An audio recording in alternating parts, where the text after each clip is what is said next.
We are making our way, yeah, westbound 105 now at this point, and Amy mentioned riding into the sunset, and yeah, I mean we need to mention that because the sun is going to be setting.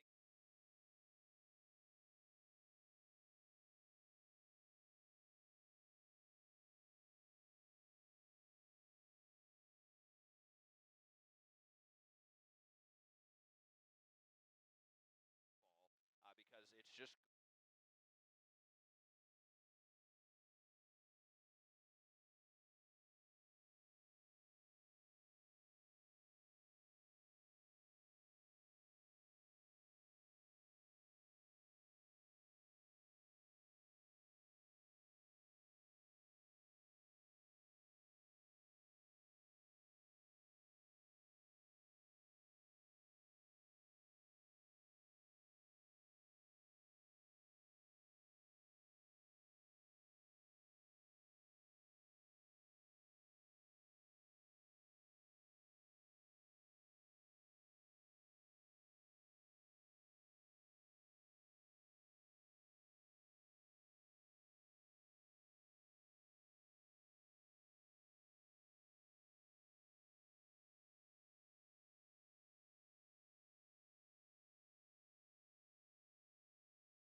vehicle came off the bridge after a collision with another vehicle.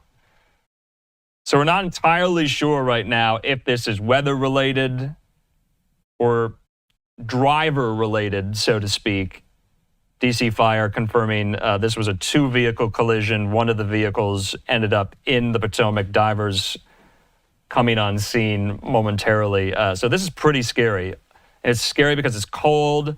The snow is coming down. It is accumulating. There you see under the bridge as well. You see that. Wow, look at that. That boat there on the Potomac, ready to hopefully extract this driver and this vehicle, and hopefully everyone's going to be okay here. So we're going to monitor this story throughout the course of the evening here. Also, you see there, the bridge has been closed for the crash investigation. So it's a little after 8 o'clock there in the nation's capital on this very snowy, wintry, cold night. In the meantime, let's move from Washington now to the Middle East. Live picture there over Jerusalem, you see there, nighttime. Well, I want to put up this tweet from Barak Ravid there at Axios. He has this reporting that the Gaza hostage and ceasefire deal has officially been signed in Doha. Sources to Ravid there. Fox's Trey Yingst has more from the region. Israeli airstrikes killed dozens in Gaza just a day after the announcement of a new ceasefire between Israel and Hamas. Negotiators in Qatar brokered the three-phase deal that would see a pause in the fighting and the hostages returned home in exchange for more aid and the release of hundreds of Palestinian prisoners. But on Thursday morning, Israeli Prime Minister Benjamin Netanyahu said a last-minute disagreement is delaying his final approval, and he canceled a planned cabinet vote on the deal. The Israeli government wants this deal to be finalized, but it cannot be a deal which is correct in some places and not in others. The sticking point appears to be Israel's demand for a veto over which prisoners would be exchanged for the hostages. Hamas claims that was worked out during the negotiations, and it remains committed to the ceasefire deal. We are now facing a new phase in our proud Gaza, through which we can confirm to the world that we are a free people who build and do not destroy. Netanyahu could be stalling for time to sell the deal to his more conservative coalition partners. Some have threatened to leave the government if the agreement isn't amended, putting Netanyahu in a difficult position as he also faces pressure from the families of hostages to get the deal done. We are, as you said, very much in limbo and extremely concerned that our government is not acting in good enough faith to make this happen. The ceasefire was supposed to go into effect on Sunday, but Netanyahu says there will be no deal until Hamas backs down. In Tel Aviv, Trey Yingst, Fox News. Trey, thanks so much. So Trey filing that report a little bit earlier today. We're getting some new details about whether or not the deal is final, reported by Axios there. Let's talk about all of this with our friend there, Union for Reform Judaism President, Rabbi Rick Jacobs. He joins me. Rabbi Jacobs, thanks for being with us. We had to get you on. You and I have discussed this topic so often here. Is the deal final, or are there still outstanding snags, would you say? It seems that there are still some outstanding snags. It may be details of the actual arrangement. You have to remember this is a deal that was largely formulated in May. And it certainly was something we had hoped for in May or June, July, August. And here we are in January. The details matter. The question of which hostages and which prisoners. When we talk about the Palestinian prisoners in Israeli jails, it sounds very benign. But many of those that are scheduled to be released are actually terrorists convicted of murdering many, many Israelis. So there's a lot of emotion there. But as you also know, there's been a tremendous outpouring of support for this deal from across the political spectrum. But there's also a strong, I would say, far-right group that is protesting against the deal. And they're members of the coalition that are threatening to leave the coalition if the deal goes through. Prime Minister Netanyahu is caught in a web. We were supposed to see on Sunday the first hostages coming free. It was going to be in 3 different tranches, but honestly, it's still a question. And The cabinet has not yet voted to approve the deal. So on Israel's side, it's not absolutely signed.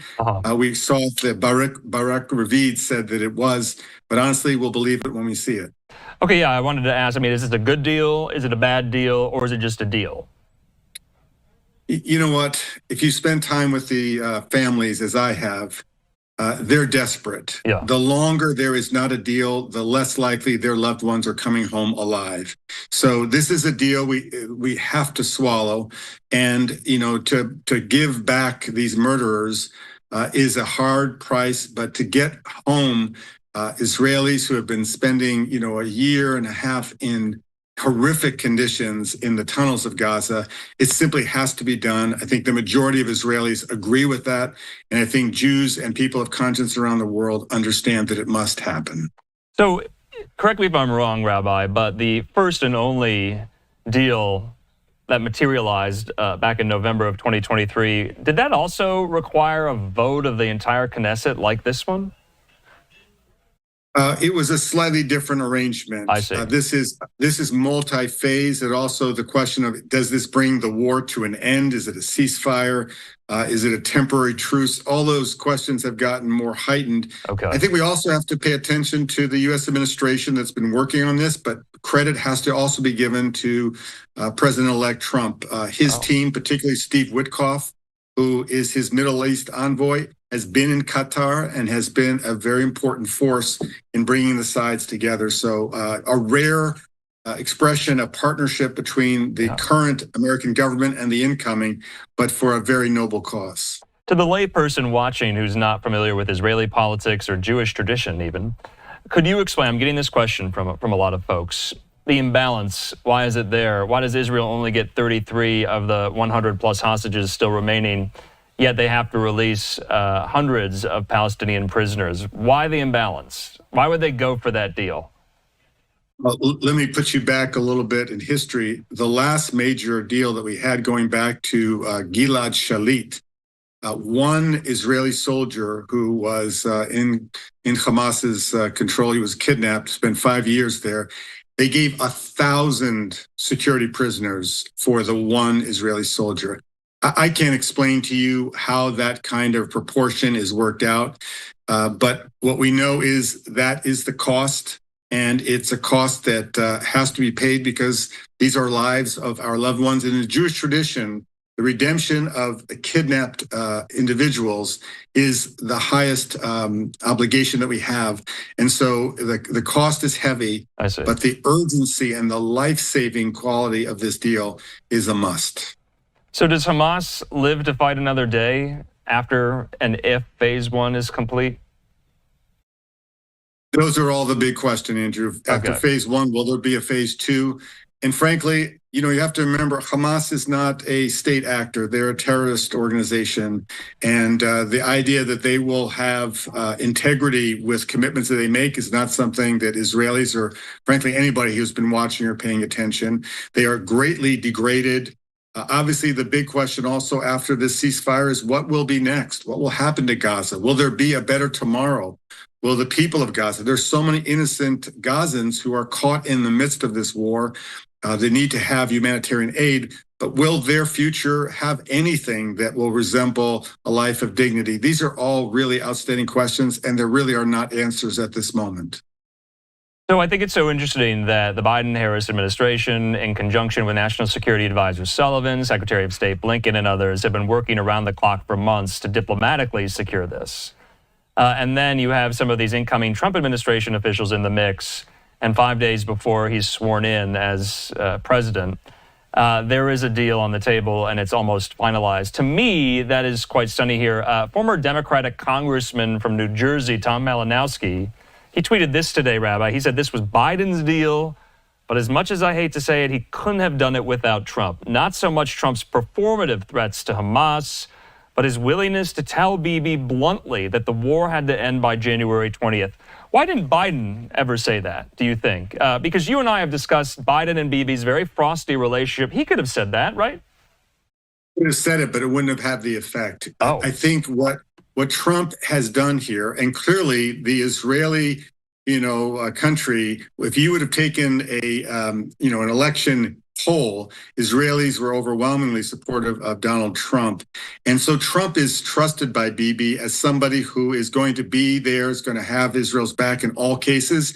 And so when Trump's emissary, Steve Witkoff, said, and Trump directly, Bibi, this is a deal. In fact, the first person to announce the deal was the President-elect Trump. He clearly put the pressure on, and Bibi cannot say no to Donald Trump. And Trump, I think, knows that well. Okay, lastly, though, on Netanyahu, does he survive this politically? You mentioned already that kind of more right-wing members of his coalition have said, we're out if this goes through. So where does he come out of this? I think if you had asked people 1 week after October 7th, did Prime Minister Netanyahu have any chance of enduring another month, another 2, another year, the answers would have been absolutely not. He was somebody held responsible for the lack of preparedness. But Prime Minister Netanyahu has reinvented his own leadership. He's gained strength. He's gotten a few more seats on the, on the coalition side. But the truth is, I would never count Netanyahu out unless you see it happen. But I do know that it is possible that his government could fall. And that's also what's going on quietly behind the scenes. He's negotiating to keep his coalition together so he can lead another day. I'm not sure if Israelis were all given the choice, they would want him to continue. But at this moment, that is part of the calculation. All right, Rabbi Rick Jacobs, we'll leave it at that. But we are anticipating, and we are on the precipice for Sunday to see some of these really emotional, incredible scenes of the release of some of these hostages. We have not seen that since November of 2023, and it will be very, very tough to see those scenes live. We hope to bring it to our viewers. Rabbi, thanks so much. Thank you. All right, in the meantime here, let's take a quick commercial break. We're going to keep it moving from story to story. This hour in particular, obviously we know that we're about to hear from the Supreme Court on what they will do with this law that bans the popular social media app TikTok. Will they rule to uphold it? Remember, the effect happens on Sunday, January the 19th. The ban goes into effect. So not much time going on. We also know some of these lawmakers who voted for the ban in the first place maybe have some buyer's remorse and are hedging. There's been talk of delaying implementation of the ban. So we're going to break all of that down and more when we come back.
And welcome back here to Live Now from Fox. I'm Andrew Kraft. Well, do you use TikTok? You probably do if you're watching. 150 million people in the United States do. And the ban goes into effect on Sunday, barring any ruling by the Supreme Court to either strike down the law or uphold it. And so we're going to be following this throughout the course of the weekend. Our colleague Rebecca Castor there at Fox has a look at what might happen to the popular app. Let's watch.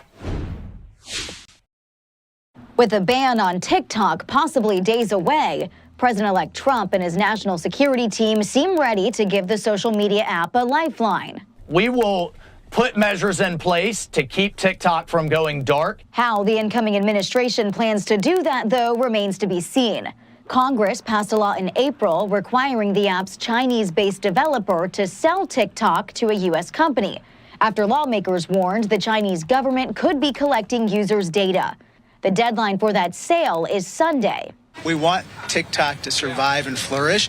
It just can't be under the thumb of the Chinese Communist Party. TikTok CEO Shou Chew says the potential ban is a violation of free speech and asked the U.S. Supreme Court to weigh in.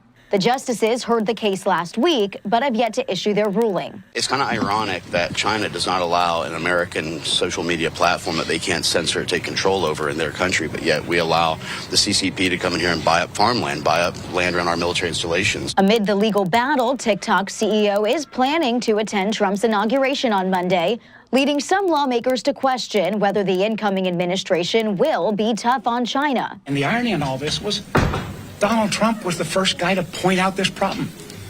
Matter of fact, his administration had to convince me. They did a great job of convincing me and the overwhelming members of Congress.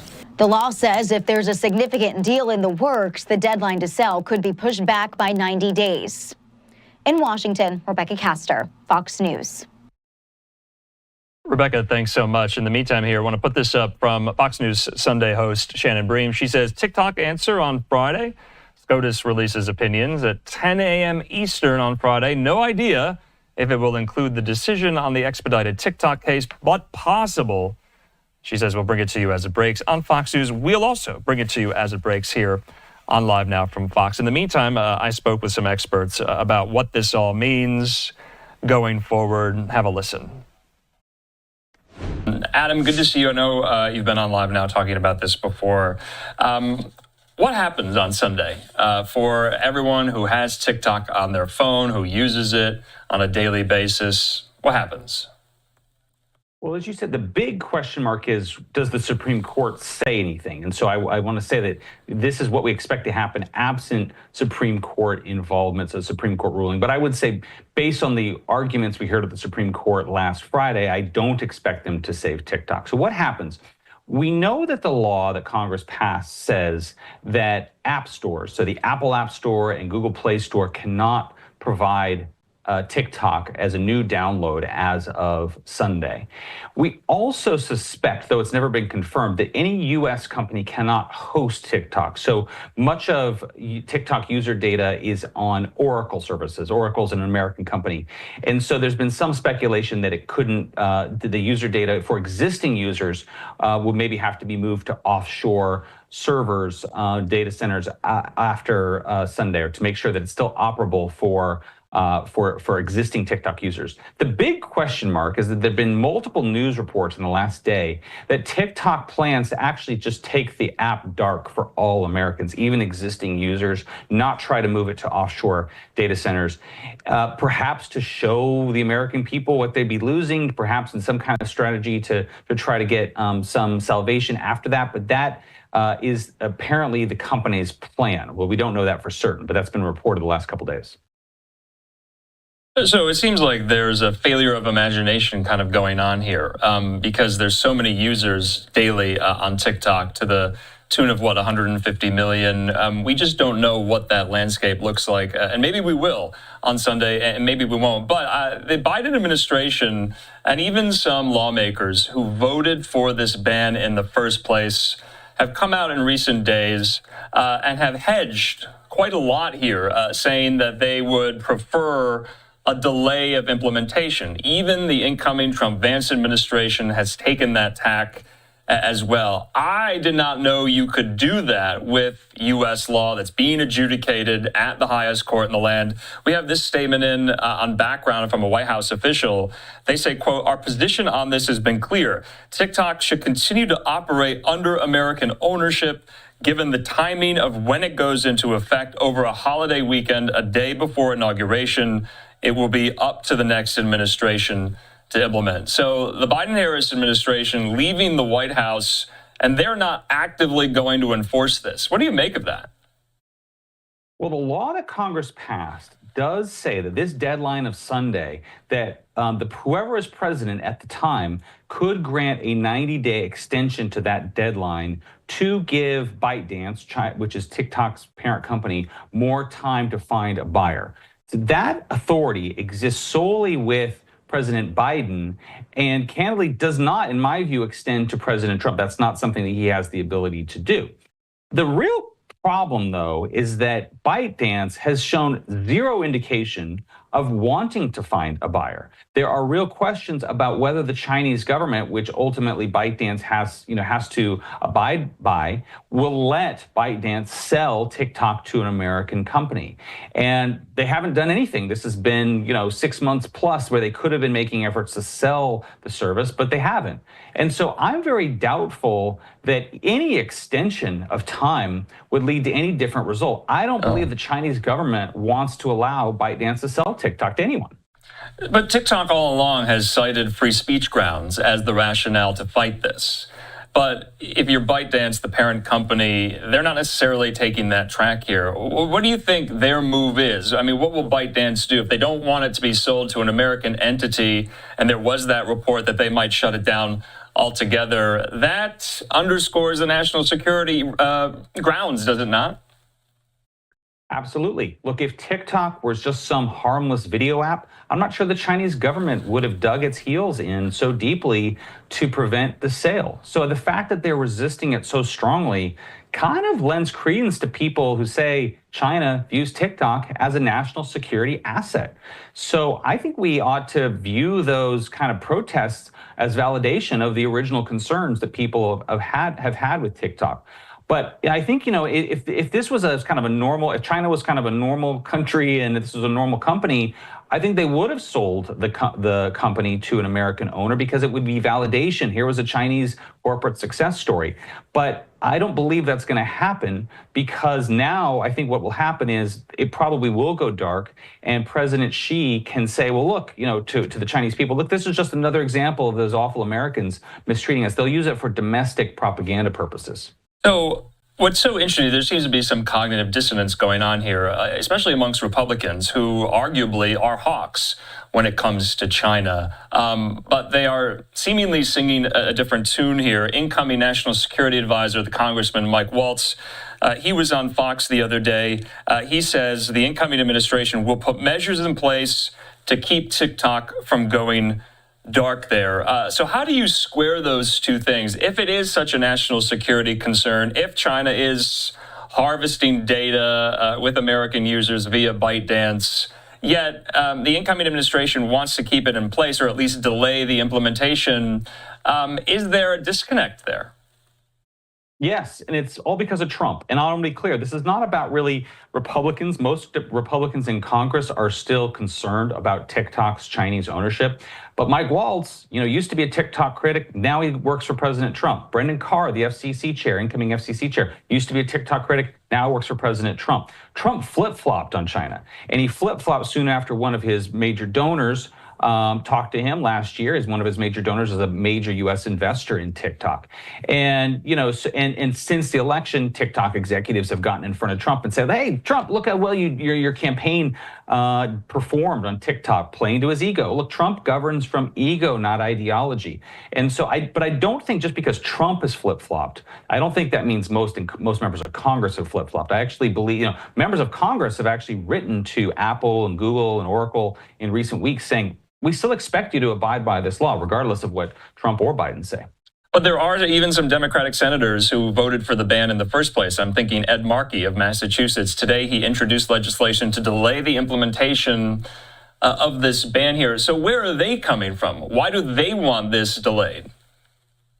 I think it's just downright weird. They voted for this thing. Yeah. They voted for this thing. Yeah, it's bizarre. It's not the it's certainly not a spine of steel.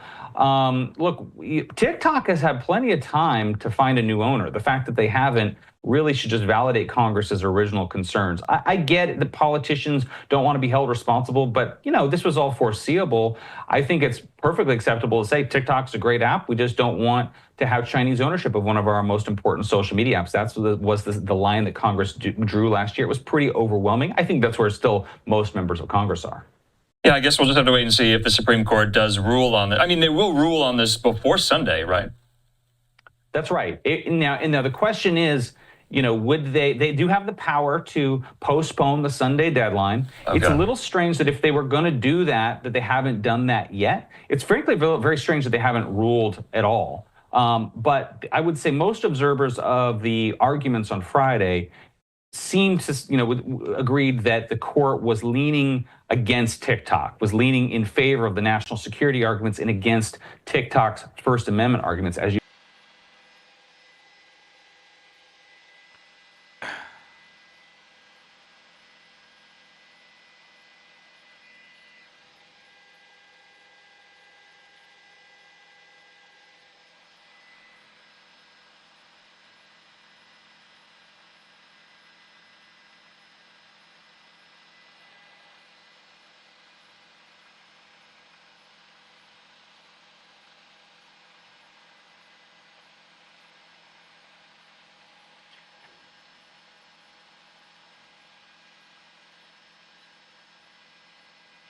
Okay.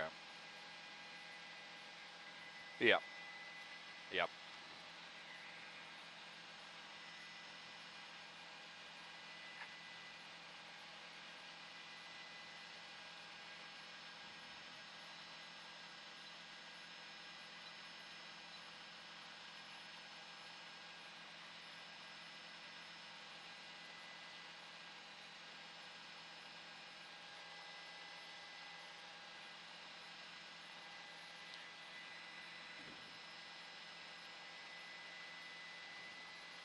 And no law enforcement at all, no ground units, no helicopter.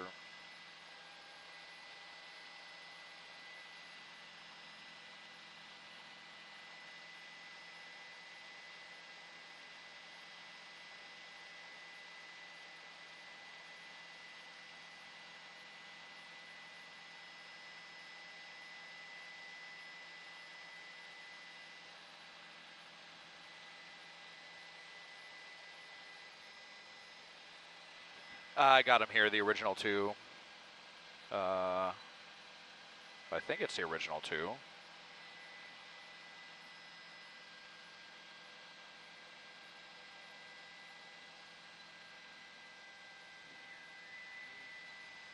Yeah, the one with the ATV.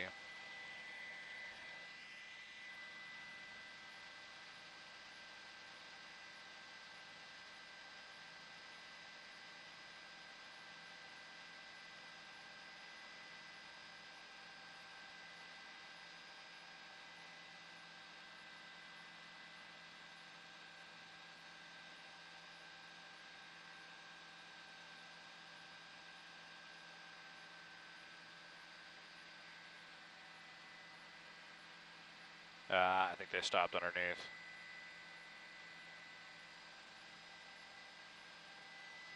Yeah, they stopped. So they split up and they just stopped underneath, it looks like. Unless they're getting on the freeway.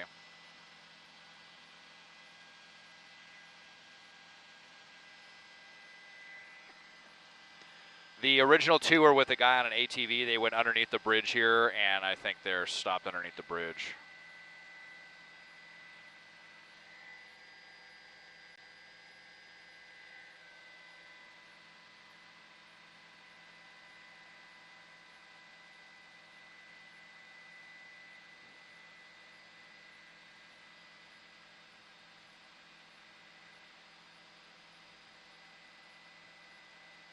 Oh, dang it.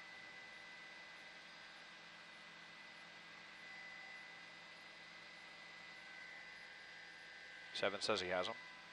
Oh. Yeah.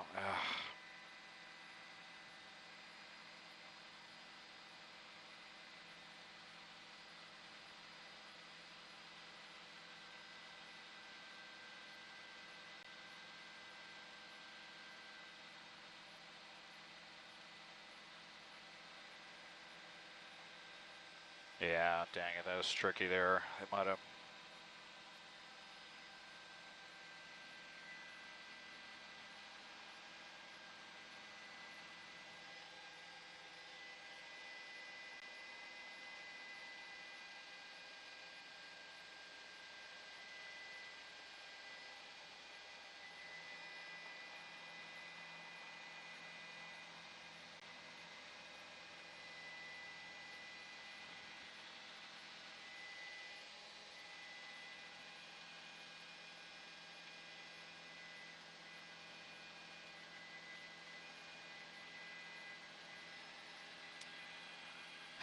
Well, I think we lost him.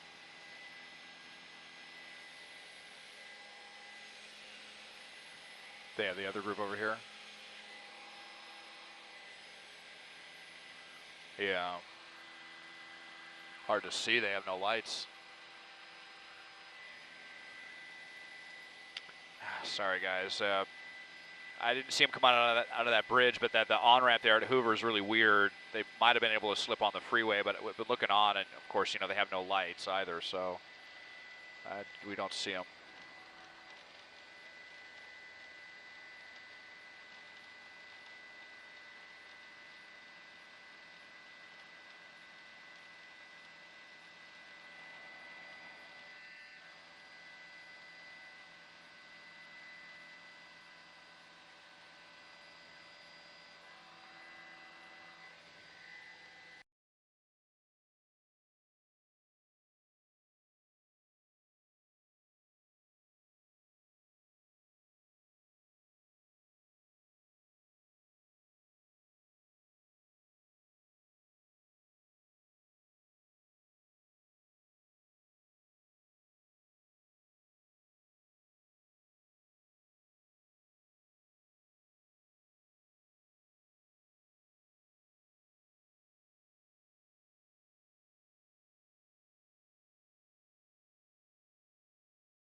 well, that the appointment of Moody would clear the field for Byron Donalds to run for governor.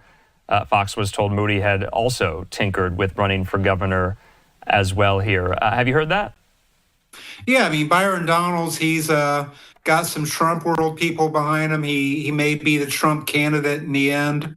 Yeah, but other names are going to throw in too. Lieutenant Governor Jeanette Nunez. You can see some people from Congress looking to run that besides Byron Donalds. I think it's be pretty crowded. Matt Gaetz is, looked at it also. We'll see if that actually comes to pass. But it's going to be a crowded primary on the Republican side and the Democratic side both. Last time the seat was open, there were two viable Democratic candidates, Ron DeSantis and Adam Putnam, and a number of Democrats who ran. The governor's race, when it's open, is the most live race of any in Florida. A lot of people see themselves having paths getting there. But I do think Byron Donalds is a very strong candidate.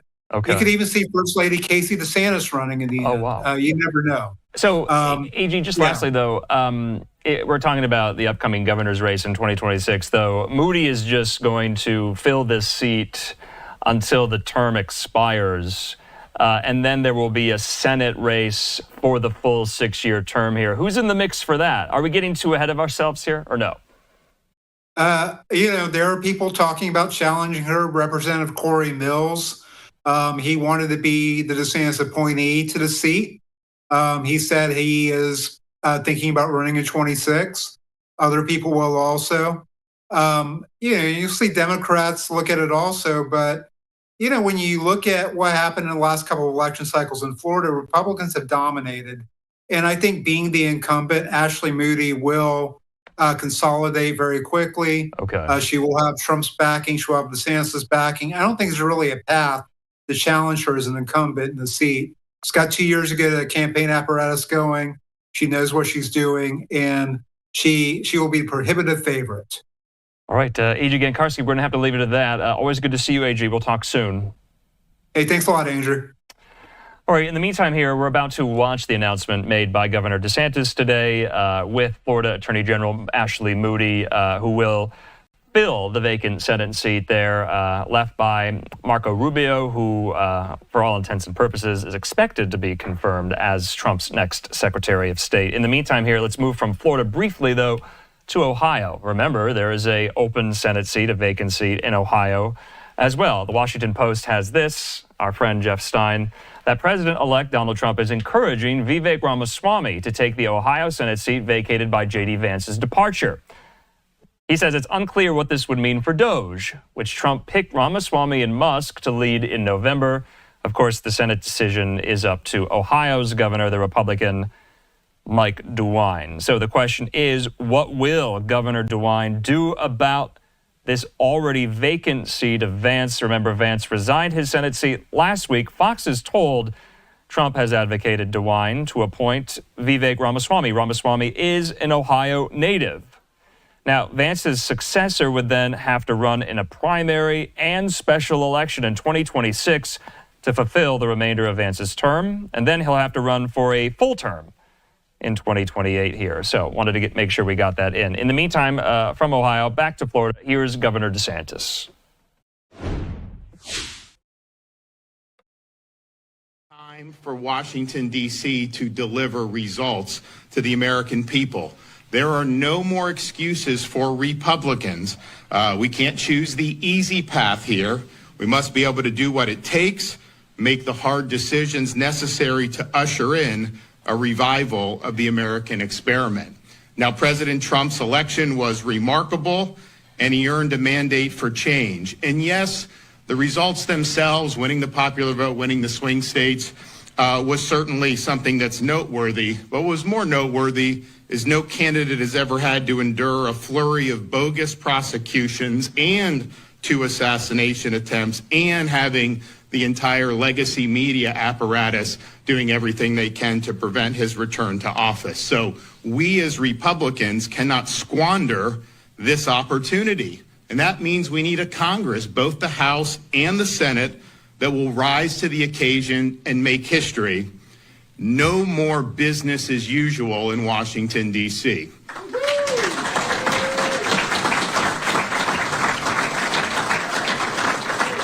Now, of all the issues that the American people rendered a verdict on, there's perhaps no issue that's been more significant over these past 4 years than immigration and the open southern border. The American people do not want to have our borders opened. We are a sovereign nation, and we must control who comes into our country on the terms that we as Americans set. That means we not only need to support President Trump's agenda to secure and shut the border, but we also need to make sure that we're enforcing the laws inside the United States. We've called a special session of the Florida legislature because Florida is going to be working with the Trump administration to make sure our immigration laws are enforced. I don't want to see some illegal alien gang just be able to operate and then you only do anything once they've already committed serious crimes. Identify them and get them out of the country. We must make illegal immigration illegal once again.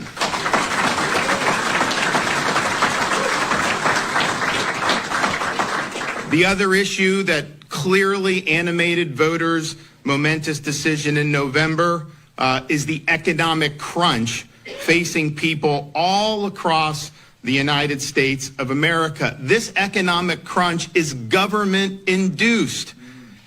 We are currently now, thanks to federal policies, locked in a vicious cycle of deficits, debt, money printing, and crushing inflation.